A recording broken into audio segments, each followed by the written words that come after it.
അപ്പോൾ പരിപ്പ് പാവയ്ക്ക എരിശ്ശേരി, മോര്, നല്ല മധുരമുള്ള അച്ചാർ. അപ്പോൾ എല്ലാം ആയി കേട്ടോ.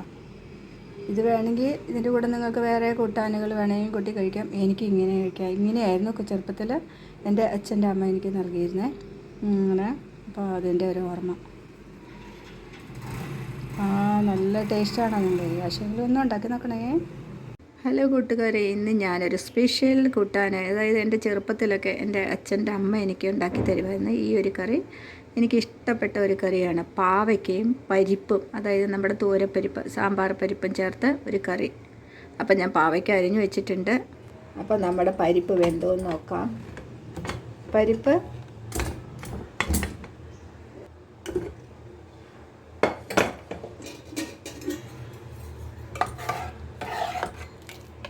വെന്ത് കഴിഞ്ഞു. ഇത്രയും വെന്താൽ മതി കേട്ടോ.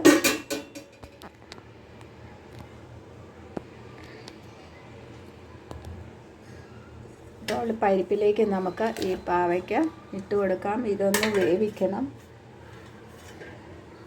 ഇത് വേവിക്കുമ്പോഴത്തേക്ക് നമുക്ക് അരപ്പ് റെഡിയാക്കാം. ഇത് വേവുമ്പോഴത്തേക്ക് നമുക്ക് അരപ്പ് റെഡിയാക്കാം. അപ്പം ഫ്ലെയിം ഓൺ ചെയ്യാം. അപ്പോൾ നമുക്ക് കുറച്ച് നേരത്തേക്ക് ഒന്ന് അടച്ച് വയ്ക്കാം വേവാൻ വേണ്ടി. അപ്പോൾ അതിനുള്ള അരപ്പ് വേണ്ടിയിട്ട് തേങ്ങ, നിങ്ങൾക്ക് ഫ്രഷ് തേങ്ങ എടുക്കാം കേട്ടോ. എനിക്ക് അതങ്ങനെ ഇല്ലാത്തതുകൊണ്ട് ഞാൻ കൊപ്ര വെള്ളത്തിലിട്ട് വച്ചിരുന്നിട്ട് അത് കുതിർന്നു കഴിഞ്ഞപ്പോൾ അതിനെ ഇങ്ങനെ ചെറിയ കഷ്ണങ്ങളാക്കി അത് അരച്ചു പൊടിച്ചു ആദ്യം. എന്നിട്ട് അതിന് ശേഷം അതിലേക്ക് വെളുത്തുള്ളി, ജീരകം, മുളക് പൊടി, 2 വറ്റൽ മുളക് ഇത്ര ഇട്ടിട്ടുണ്ട്. ഇതിട്ട്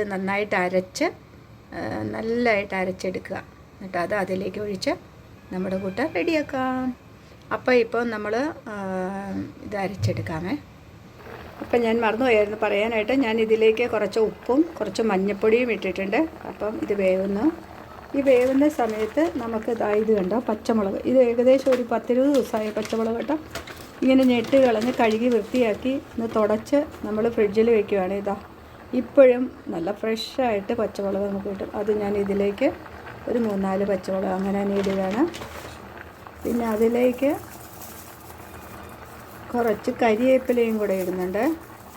കരിവേപ്പില ഞാൻ ഇങ്ങനെ എടുത്ത് വെച്ചു, പക്ഷെ അത് ഉണങ്ങിപ്പോയി കേട്ടോ. കവറിനകത്താക്കി വെച്ചതെങ്കിൽ അത് ഉണങ്ങിലാണ്. അപ്പോൾ കുറച്ച് കരിവേപ്പില ഇപ്പോഴും ഇട്ടു.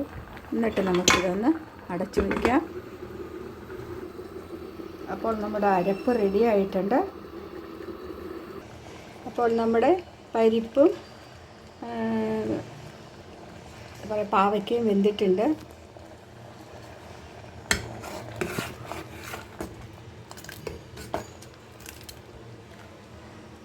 അപ്പോൾ അതിന് മുമ്പായിട്ട് ഞാൻ കടുക് വറുത്ത് വെച്ചു. കടുകും മുളകും കരിവേപ്പിലയും കൂടെ വറുത്തെടുത്ത് വെച്ചേക്കാണ്.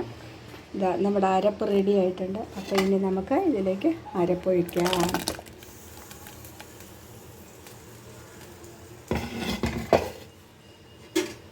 അതൊന്ന് ഇളക്കി കൊടുക്കാതെ സൈഡിലേക്കൊക്കെ കുറച്ച് വീണോ. ഇത് കയ്യിൽ എൻ്റെ ക്യാമറയാണ്, അതുകൊണ്ടാണ് ഇങ്ങനെ പറ്റിയത്. അപ്പോൾ നമുക്ക് ഇതിലേക്ക് കുറച്ച് വെള്ളവും കൂടി ഒഴിച്ചിട്ടൊന്ന്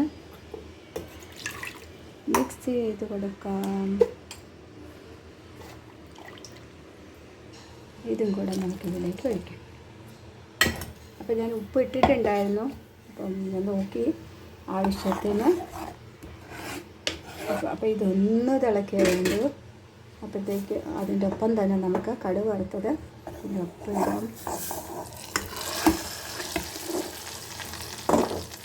അതും കൂടെ ഇട്ട് വേണം തിളപ്പിച്ച്. സാധാരണ എപ്പോഴും കൂട്ടാനായി കഴിഞ്ഞല്ലേ നമ്മളാക്കുന്നത്. ഇത് അങ്ങനെയല്ല, ഇതിൻ്റെ ഒപ്പം ഇട്ട് തിളപ്പിക്കണം.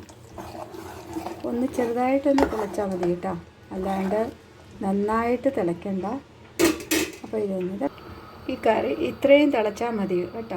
വെട്ടി തിളയ്ക്കണ്ട, ചെറുതായിട്ടൊന്നൊന്ന് പതഞ്ഞ് തിളച്ചാൽ മതി. അപ്പം നമ്മുടെ പരിപ്പ് പാവയ്ക്ക എരിശ്ശേരി റെഡി. അങ്ങനെയൊക്കെ വിളിക്കാം. എന്താ വിളിക്കണതെന്ന് എനിക്കറിഞ്ഞൂടാ. എൻ്റെ അച്ഛൻ്റെ അമ്മ എൻ്റെ ചെറുപ്പത്തിൽ ഞങ്ങൾക്ക് ഉണ്ടാക്കി. എനിക്ക് ഇന്നിപ്പം പെട്ടെന്ന് എനിക്ക് ഓർമ്മ വന്നു, ഇങ്ങനെ ഒരു കറി ഉണ്ടാക്കിയല്ലോ, കുറേ നാളുകളായി. അപ്പോൾ എങ്ങനെയുണ്ട് കൂട്ടുകാരെ, കമൻറ്റിൽ കൂടെ അറിയിക്കണേ. അപ്പോൾ അടുത്ത വീഡിയോ കാണും വരെ. അപ്പോൾ ഞാനത് പറയാൻ മറന്നു. ഞാനിത് ഇളക്കിയിട്ടൊന്ന് കാണിച്ചു തന്നില്ലല്ലോ നിങ്ങളത്. കണ്ടോ നമ്മുടെ കൂട്ടാൻ റെഡി. നല്ല ടേസ്റ്റായിട്ടോ ഇത്. നിങ്ങളൊന്ന് ഉണ്ടാക്കി നോക്കണേ.